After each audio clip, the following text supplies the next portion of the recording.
Okay, hello and welcome to another episode of Hiring and Inspiring. Today's guest is Russell Webb. Russell is a recent-ish connection of mine on LinkedIn. He's a business owner, a former recruiter, former works for a number of recruitment companies, a fellow expat living on Australia.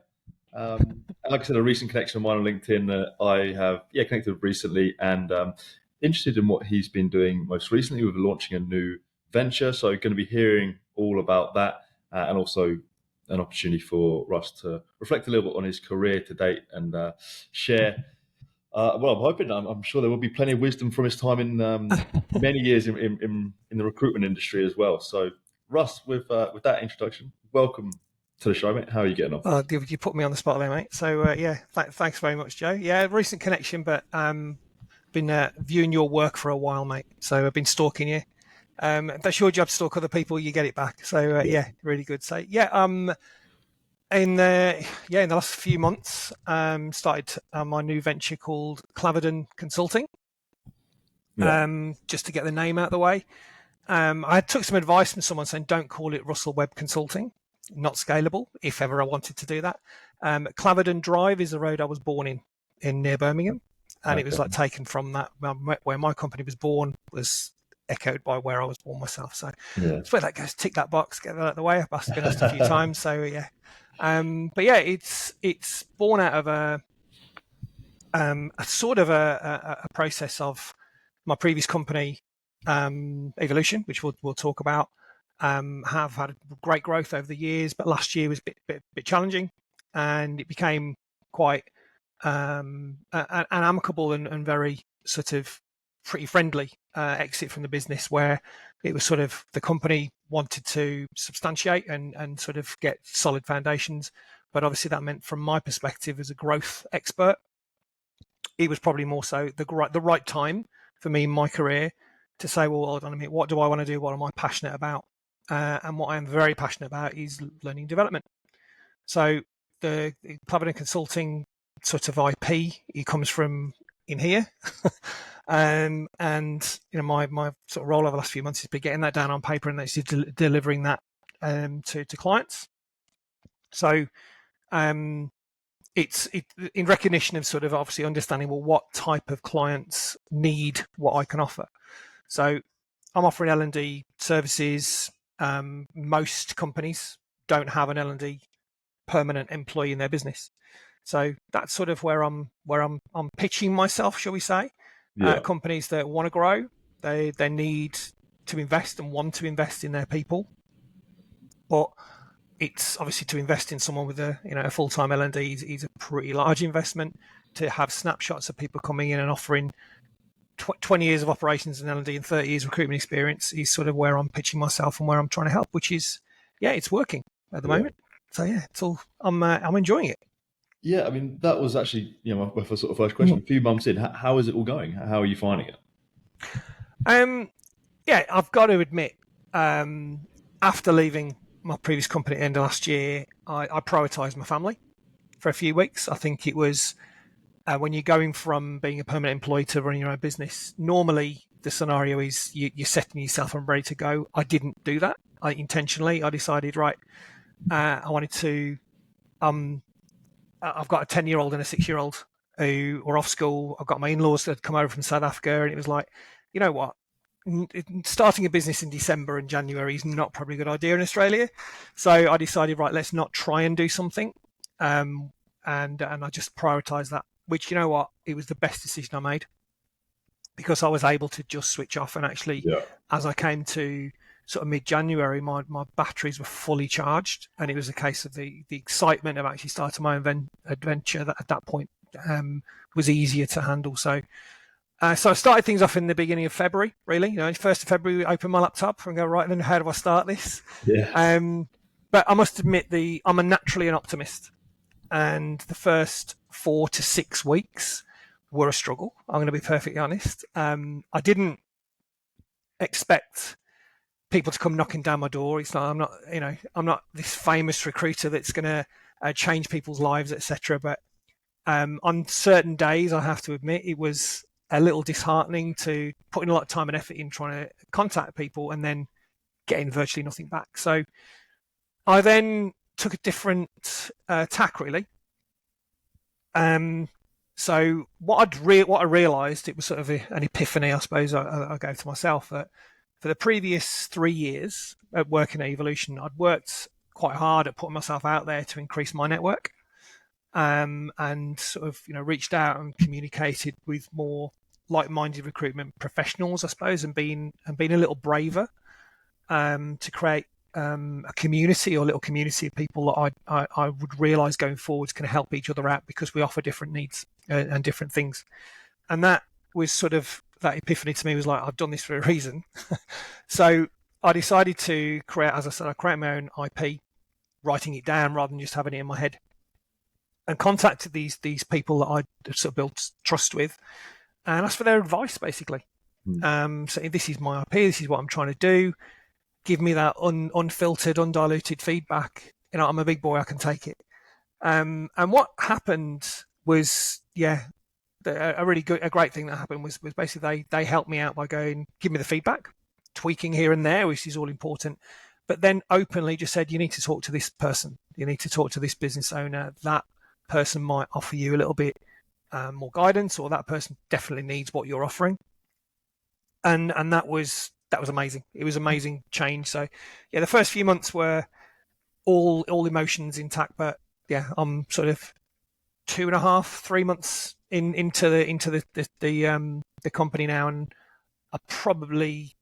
I'm good where I'm at, if that makes sense. Yeah, it's amazing how like asking for help, for some reason, isn't the first thing a lot of people do. You just sort of think you can do it all yourself half the time. Absolutely. But you need to lean on people around you, so much more than I think a lot of people, do, because you just tend to shoulder all the burden. You've probably gone up, this is my business, let me do it. And then initially, but that was a quick from a technical perspective. I think it was very much, hold on, I don't know how to put up a website. I don't know how to, just from an IT perspective. It was, how do I get that sorted? It was having to working for permanent companies for all of my career. You, as we all know, right? You turn up on the first day and there's your state workstation, be it laptop or PC. Here's everything in place, and you turn on your computer and there's your email address, and it's like, well, how does this all happen? And so it was that was something I had to get my head around very, very quickly. But then also, what I did appreciate, and I think I made a quick post on this, you then begin to realise the support that you have had and the individuals within that. And I very much reached out and thanked a lot of people for helping me out. It's actually, you think of what you need to do, and then you start to realise the intricacies of what you need to know, what you don't need to know. You just need expert help to get it set up. But I think what I also found is, like, don't buy the wrong things. Brilliant. Anyone, a new business gets set up, and all of a sudden your inbox gets absolutely hammered with all sorts of things that people are offering you, and it's just remembering to not just look into everything and just realise what you want. So, I was lucky enough to have a few mates who offered unconditional help, which I think is, that was really important, that they weren't doing it for a reason. They just wanted to help. Yeah. And got me through those initial teething problems that I think anyone who started a business day one. Yeah. People like John Burke. I don't know if you know John, but John, absolute legend. Yeah. I'm sure he won't mind me mentioning his name on this. But he just openly, I've become really good mates with John, and John just said, right, anything to do setting up your O365, lean on me. And I did. And you know what? He got it sorted. And I've got another mate in the UK, a guy called Joe Baskets, who's actually an IT consultant who in the ed tech space. And he just like website. He just like, what are you going to do with your website? I went, no idea. So a few late nights getting that set up. But it's something, the website itself isn't anything that I believe will help me bring business in, but it's something where I think people need a reference point. Yeah. And that's intended what it is. So I've it's been that recognition of other people that unconditionally will help you, as you say, if you if you just put your hand out and Yeah. ask for a bit of help. It's really good. And you have touched upon it a little bit. What was the actual reason for you sort of thinking, right, I'm going to do my own thing now, rather than I'm going to join another company, kind of do similar to what I was doing? Because that's sort Um, of entrepreneurial mindset is something I'm interested in. Like, what makes someone go, right, now it's time for me to do my own thing? I think it was the recognition that, as I expanded my network and I learned more about other companies, and you know, not to be definitive in these numbers, but your 5-man band through to your 15-man band, or you know, people with that amount of consultants with a little bit of back office. Very rarely did I see companies that had an L&D person. Yeah, I think it falls onto the leaders of the business. It falls onto the owners of the business, and sometimes they aren't the right person to do that. And quite a lot of people I know recognise that straight away. You want to teach them the way you want them to do recruitment, but sometimes they just don't have the time. They have the complete will and they have the skill, but finding the time is a difficult thing when there's the business as usual, shall we say, has to get in the way. So I think I recognised that from quite a while back, not just in this situation last year when I decided what I do. That if I was going to go forward and offer my services and work with clients, it wasn't always a definitive or default to I'll need another permanent job. It was more of a lots of companies need yeah. that short, sharp sort of another voice is something that I've recognised many years ago. Even running my own training divisions, hiring someone in to deliver a very sort of similar topic, but a different voice, done in a different way, outcome in exactly the same, and the learning experience has been the same, but the implementation and as then is reinforced because of a different voice, and that was at the forefront of my mind when setting up my own business. That company owners just need a respite from saying the same thing over and over again and expecting different results.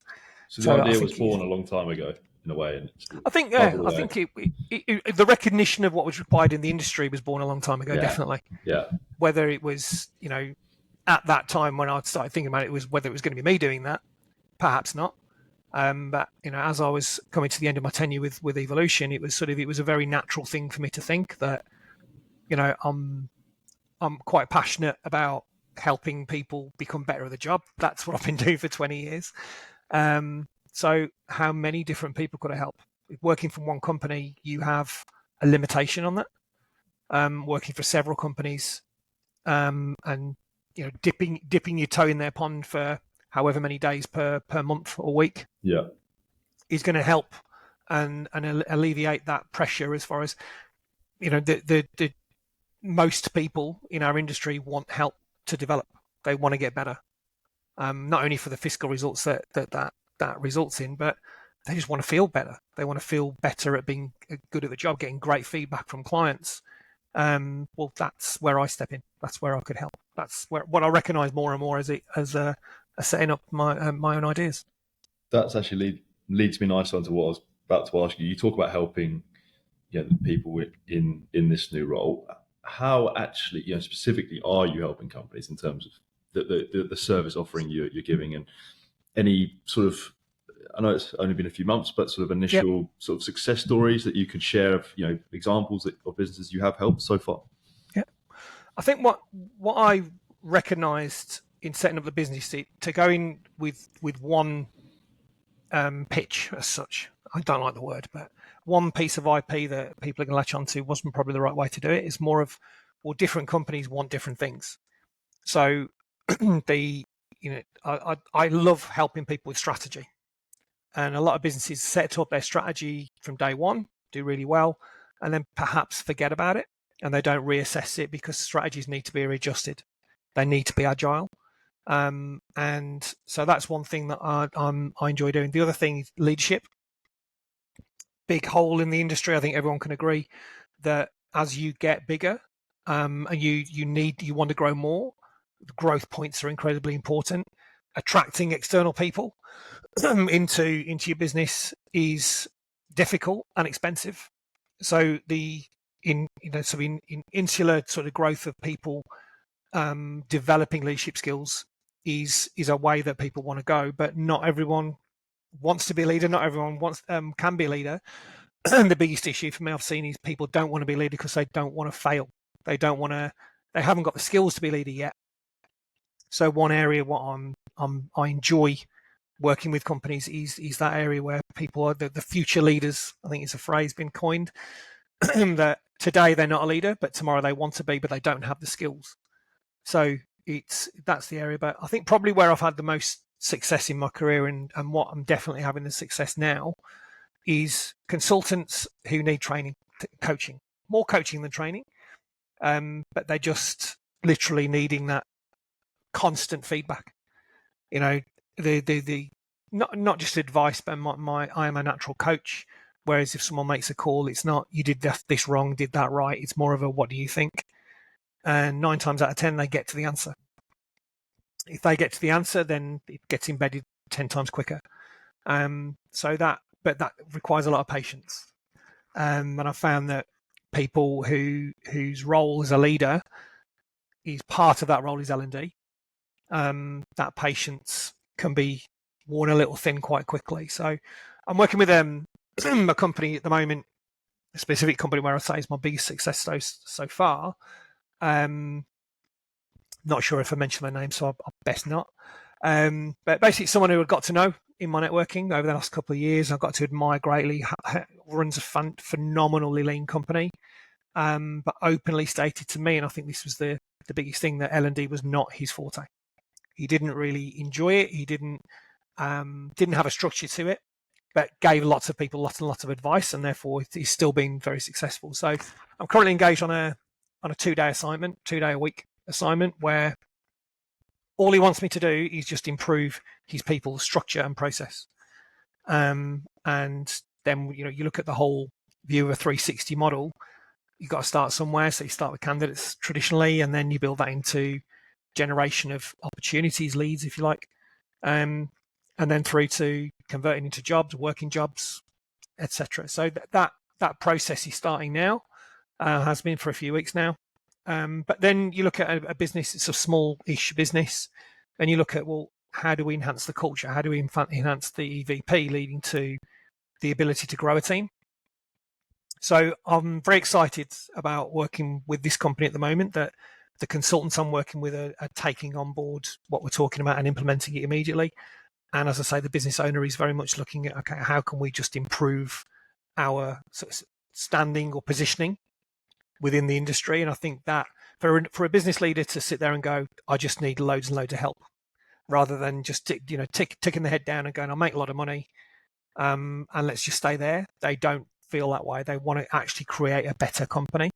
And that's one of my taglines is help businesses become better. So it's sort of the commonality, I think, between what he wants and what I can offer is just easy to work with, and it's working really well at the moment. I'm enjoying it. Great to hear, mate. This isn't necessarily the way I expect this to go, but the leadership piece you mentioned, that was something I was going to ask you about. Just mainly because something I'm interested in, I guess. You talk about the leadership of the future leaders.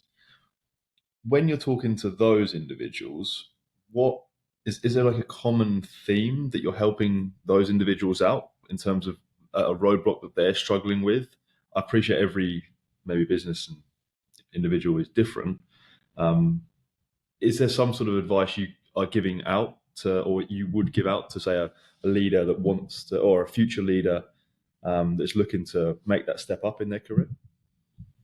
I think that the way I try and teach or educate people around leadership is there's lots and lots of facets to the job, and you're not going to be brilliant at any of them to begin with. It's just you've got to learn one piece at a time. And the major part of leadership is, as soon as you're in a leadership role, you are a role model. Now, that role model might not be the best shaped model. It might not look the way you want it to look in the early days, but you have no choice. That that person has a team leader title or a manager title or whatever it might be.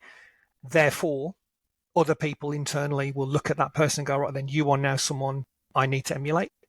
So behaviorally, things potentially change. or are required to change. So it's just that, recognition or education of people. Those you are being scrutinized on a day-by-day basis now by other people that have never looked at you before. But now you have that title, it's that you've got to turn up in a different way. And I've used this analogy many times, that I believe leadership is just like being a parent. When you have new employees come into the business, they're like the newborn baby with bright eyes, and you knew they were coming. You knew it was going to happen. Every baby doesn't arrive by accident. And then it's just nurturing them. To coin a phrase, obviously they've got to want to change to be changed. So you change nappies in the same way that you change people, but it's more of a that realization of being a parent myself, that sort of that you look at your newborn baby, in this case, okay, well, how am I going to teach this person to be what I want them to be? And that's been a journey to get to educate people in that way, that you cannot learn these tricks as a leader in a heartbeat.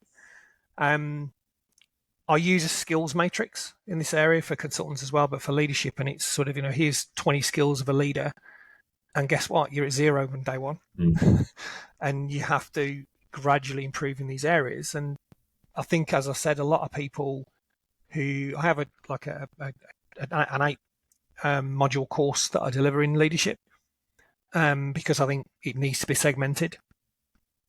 And at this point, I think what I've realised, and what I've recognised quite a lot over the years of delivering this program, is that quite a lot of people realise going through the program they don't want to be a leader. Well, that's just as important for me. So to get to that point of, well, you know what, I'm halfway through this, I've realised I don't want to look after other people. I want to be an individual contributor. I don't want the leadership responsibility. It's just as important that they've gone through the process of learning how to do the job, but just don't want to do it. And you know what? That's fine by me. But what they do understand is the difficulties of being a leader. So the relationship with their manager tends to change slightly. They tend to be a little bit more forgiving when a manager demands more of them, because they go, I understand why you're doing this now. So that's been a real eye-opener for me over the years, that people need to learn gradually, but also need to learn that they either want to be and passionately want to be a leader or not. Yeah, that's definitely worked. You can't half-ass it, right? You're either you've got to be in or out with it.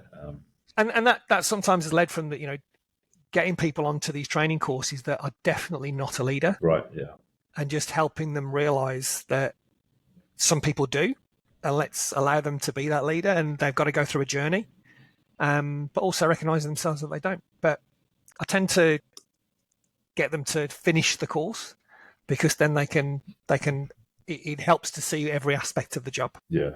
So yeah, brilliant. That works. Yeah, love that. Now, opportunity for you to sort of reflect a little bit now. Go back in your past. We talked about what you're doing currently.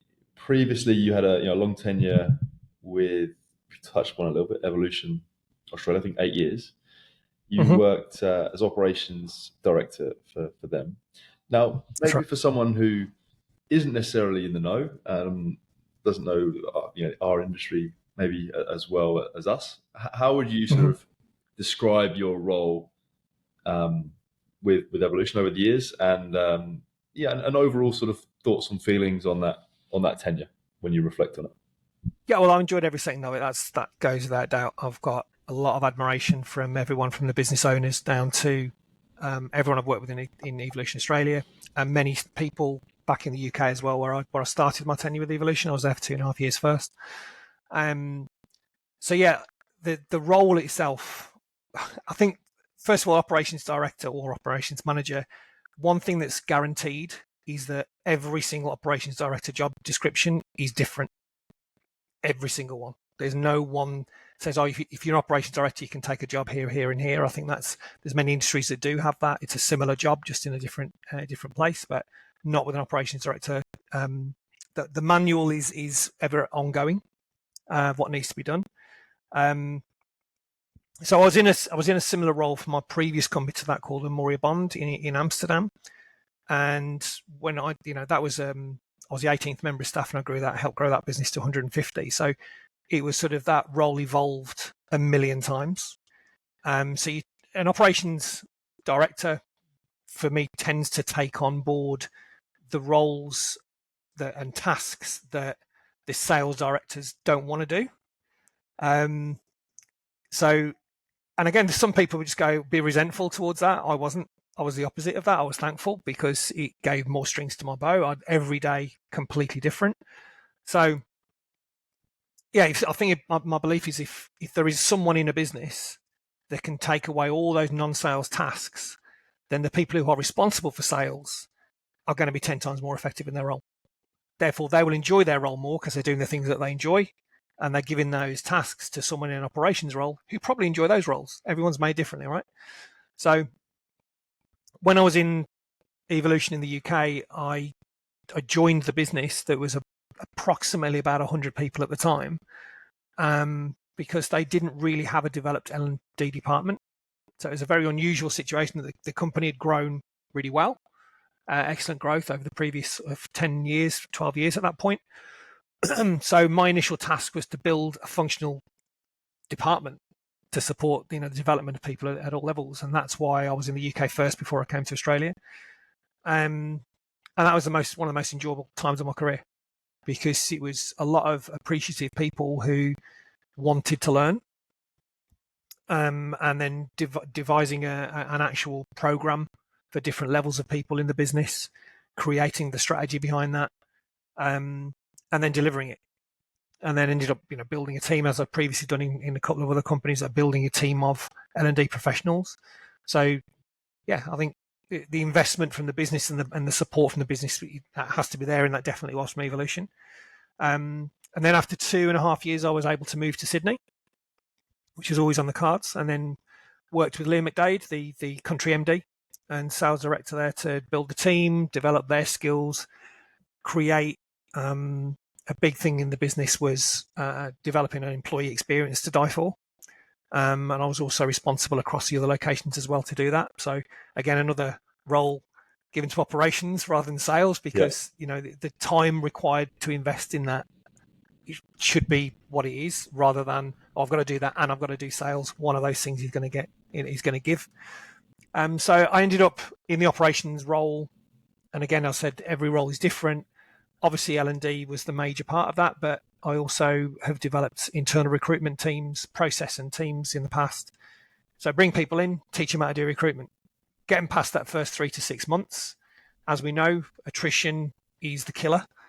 From a cost perspective, if you keep losing people at 6 months, it's going to really hurt the bottom line. So if you're training them well, bringing the right people in and training them well, you've got a better chance. But I ended up looking after things like marketing. I'm not a marketeer. But learning about working with a professional marketeer, but managing workflow, that was really important and quite exciting. Supply chain management, process improvement, facilities management, all the things that sales directors should be nowhere near. So yeah, I actually enjoyed doing that, and then it enables you to see the results, but knowing that you contributed to it in a different way. Yeah, I was going to ask, what were the sort of typical tasks that the sales director didn't want to do, and I don't want to say palmed off. Supply chain management. Okay. They don't want to get involved. They want the result. They want the product, but dealing with all the stuff in getting the demos set up, or then the investment, the pricing, the ongoing maintenance, the new products that are coming online. It's like, can we just get to the end result, please? I think that's that. I work very well with Liam like that. Yeah. And previous people in that level, the director level sort of thing, was just like bringing things to the table that are useful, but doing all the hard yards first, in actually filtering out what's useful and what isn't. And supply chain management, people are trying to sell you things left, right, and centre every single day, right? And that's okay. I'm doing the same thing now, so I can't really criticise that. So it's just filtering what's useful, what isn't. And the facilities management is, again, we changed offices, and that whole project of changing offices, those people who have done it in the past, someone has to take charge of that and deliver it. And it's almost like the rest of the team needs to be, I'm working here today on Friday, and on Monday I'm working over there, right? Yeah. And they turn up on Monday, and then everything's set up like they used to be in the previous office. But all the work that goes on behind the scenes for that is a large things to do list. No, I love it how it's sort of, you're essentially helping people, to just allowing them to get on with their job and do it as effectively as possible. And Must that's be the quite idea. Yeah, rewarding as well, in a way, because you said you thrive when you are helping people. So I yeah. completely see it. It, it, it is what as I said, the L&D piece, and internal recruitment piece. It's an education, right? So if you're giving people an education and they employ and engage with that education and implement it and then get a result from it, well, sometimes you get a little bit of plaudits back for that. It's like, and that's why I think my major motivation of 20 years ago going into a learning development role, where that was inspired from that. Yeah, it's all great sort of telling people to get things done and setting targets and delivering to them, but helping them doing it is where a bit of credit, you get a bit of credibility for that, and you get a little bit more back from people. So I think that's probably why I did it in the first place, and what probably still motivates me today. And going back in time even further, you did touch upon it. Previously worked in a similar sort of capacity, but in Europe, in the Yeah, Netherlands. yeah, How do you reflect on that in that period? You mentioned it had sounds like very successful, grew the business, and yeah, did yeah, some great things. How do you look back on that time? You're working different sort of culture, different yeah, different country. How do you look back on that time? yeah. I think that moving, taking the decision to move to the Netherlands was easy because I already worked there. So I worked for S3 back in the day, and there was an opportunity was created where the Amsterdam office was growing beyond all recognition, and they needed a full time trainer in there. So, all right. At that point, I was managing a team of 7 people around the world, 7 coaches around the world. So it was like I took that opportunity, and then that was 2009. I think if everyone knows what happened in 2009, people made redundant, etc. So yeah, I took redundancy. And then within 2 months, started at a company called Amori Bond. So I was already living in Amsterdam at that point. And in my opinion, Amsterdam is the best city in Europe. Those who have gone will probably understand, because you can see that it's not just all what it's famous for, shall we say, remaining politically correct here. It's not just that; it's more. It's an amazing city. It's a vibrant, got a lot going for it, and still will. But I learned by living in a different country and again putting myself out of my comfort zone, which I think is where everyone but learns the best, right? Um, you learn how you have to adapt to working in a different country. And the Dutch are great communicators, and I'll say that tongue in cheek because you never have to guess what they're Yeah, thinking, because they will tell you. Incredibly direct, and every Dutch person will tell you that they are very direct. Well, I loved it. It was easy for me, but a lot of people who I worked with from the UK didn't really know how to handle that initially, and it took a little while to get their head around it. But watching those people get used to it was actually entertaining. Um, so it felt a little bit uncomfortable to begin with, but I think I grew quite comfortable because I'd already worked yeah, there and had exposure to Dutch people beforehand. It was easy, and I think I also worked quite a lot in Germany, and a similar thing, that what I found with Dutch people and German people was they want a structured L&D program. They don't want to learn off the cuff. They want something, a process to go through.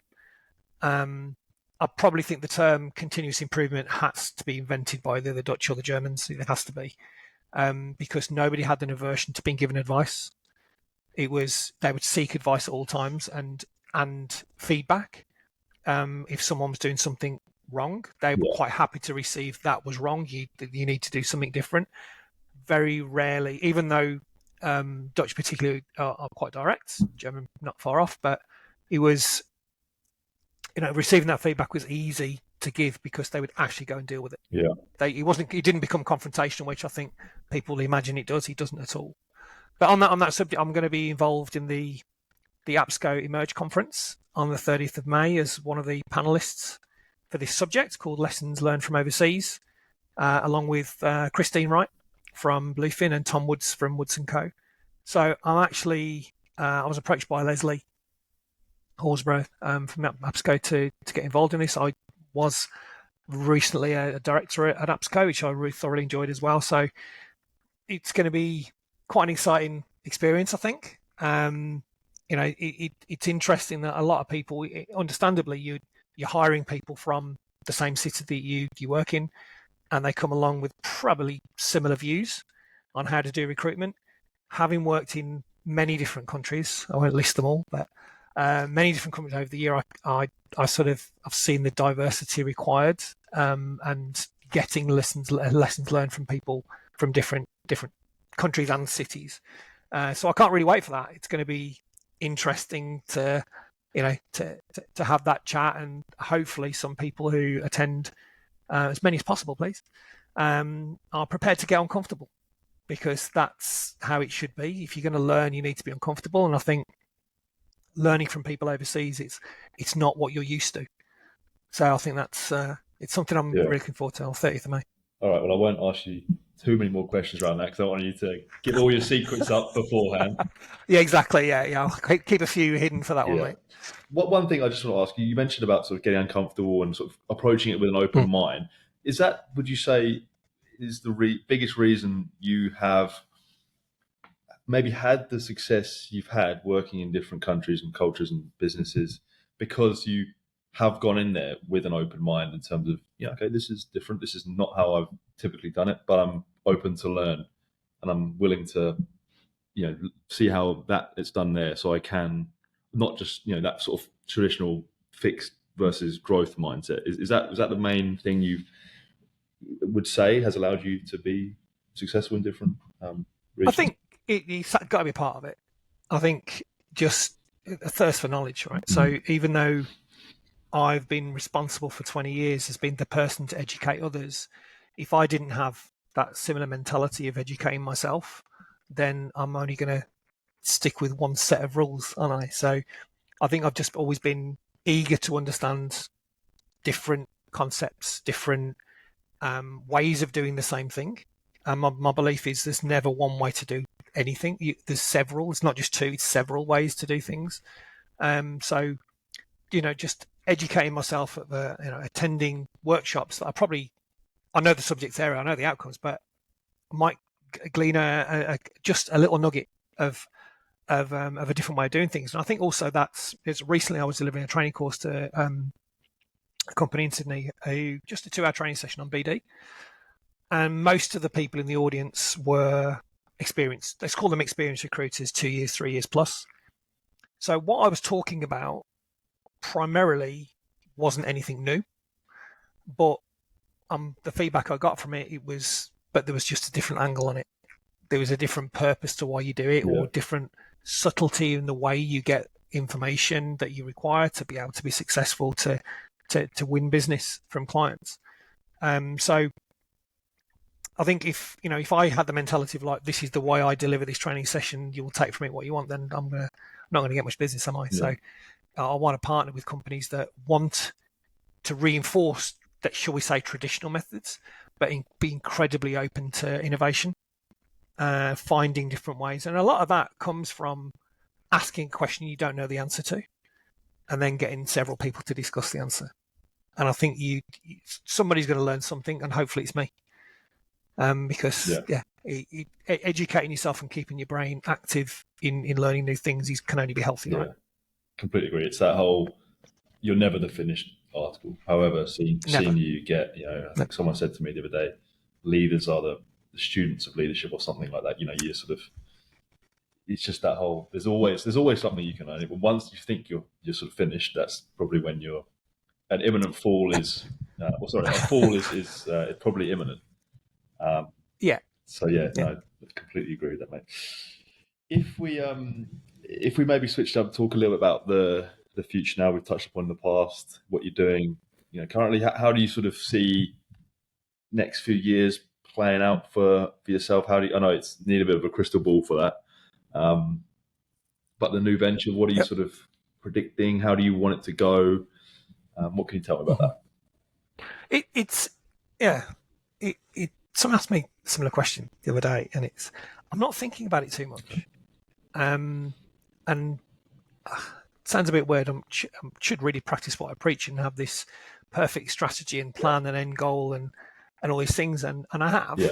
But it's more in line with appreciating the now a little bit more. And I think, we live in this, as we said, we're both expats. We live in this wonderful country for a reason, right? We choose to live here.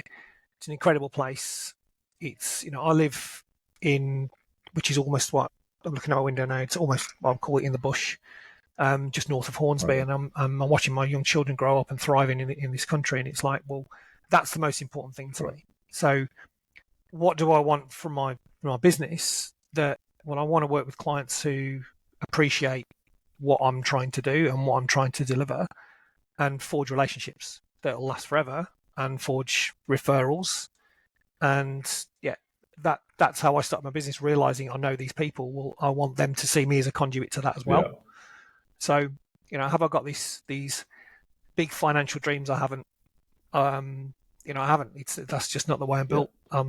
I'm more interested in what can I give, and I'm pretty certain that that if I do that with that kind of attitude, then you get things back, if that makes sense. So I'm living in the now a little bit at the moment, which is not in a panic situation as well. Luckily, I don't have to. I was probably 2 months ago, but not now. And it's more a case of just want to work with clients who actually want their Yeah. people to grow. And if I'm doing that on a day-to-day basis, then the clarity of life becomes easy to work with, Yeah. if that makes sense. Because my typical sort of closing question on this show is the idea of success. You kind of answered it there a little bit. What it sounds like, as long as it's rather than having X amount of money in the bank or what growing the teams or whatever size. It's more about having impact. And if I'm Exactly. actually, if I'm here, and I don't want to get too philosophical, but like us, short time on this earth, if I'm actually here, the time I am here, if I'm helping some business that I actually care about that is doing, Yep. hopefully some good in the world, then that's my sort of purpose and that's success to me. Yep. And then combining that, I don't want to answer for you, but combining that with providing the life for your family, that's sort of why the whole why, I guess. Is that right? Would you say?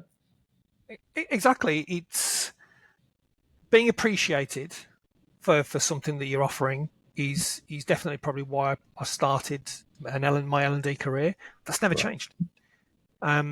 It's that feeling of what I can actually offer people helps business owners see the light at the end of the tunnel, the consultants getting better results, and obviously the results that are born from that. And it's still my motivation to receive that as feedback. That you deliver a training session or deliver a coaching session, they've utilised that and they've become more successful in this way. That's it. I'm done. If that's the final words I get out of life, then I'll die a happy man. So it is. I'm very much born from that. Work together, get utilise people around you. I've done that, and I've got a reward from getting that myself. So you just got paid. Pay it forward, I think is the phrase, right? I think that's a really nice way to wrap this episode up, mate. I really Cool. like that. Thank you very much for for coming on today Cheers, Joe. and talking through all the great stuff you're doing. I think it's fantastic what you're doing. I think keep it up. I think it's onto no doubt it will have the success you're after, and also sharing your lessons learned from a long tenure in our industry. So appreciate Thanks, Joe. everything you shared, mate. And I wish you all the best. Thanks again. Appreciate it. Cheers, buddy.